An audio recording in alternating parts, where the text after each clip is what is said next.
શહેરના નિકોલ વિસ્તારમાં છેલ્લા 10 દિવસથી ગટરના પાણી વિવિધ જગ્યાએ ઉભરાવાને લઈને આજે વિપક્ષ કોંગ્રેસ દ્વારા વિરાટનગર પૂર્વ ઝોન ઓફિસ ખાતે વિરોધ પ્રદર્શન કરવામાં આવ્યું હતું।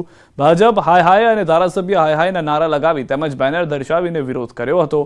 કોંગ્રેસના નેતાઓ અને સ્થાનિક લોકો દ્વારા મ્યુનિસિપલ કમિશનર સમક્ષ ઉગ્ર રજૂઆત કરી અને જો આ સમસ્યાનું જલ્દીથી જલ્દી નિરાકરણ નહીં આવે તો રોડ રસ્તા બંધ કરવા સુધીના પણ ઉગ્ર આંદોલન કરીશું એવી જિંદગી ઉચ્ચારી હતી।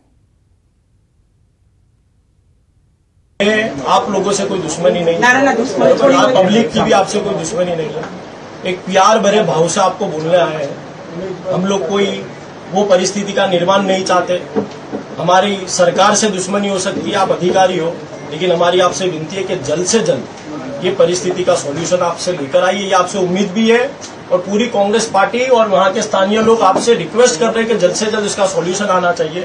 और यदि नहीं आता सर तो और कड़ा आंदोलन के लिए आप तैयार रहिए, ये भी हम आपको कहना चाहते हैं। एक्चुअली जे ओढावમાં ઓરડાની જે જૂની ટ્રંક લાઈન જાય છે એ ટ્રંક લાઈન પર મેનહોલમાં એક બ્રેકડાઉન હતું જે લગભગ છેલ્લા 6 દિવસમાં અમારા સ્ટાફ દ્વારા જહેમત કરીને કામગીરી પૂર્ણ કરવામાં આવી હતી।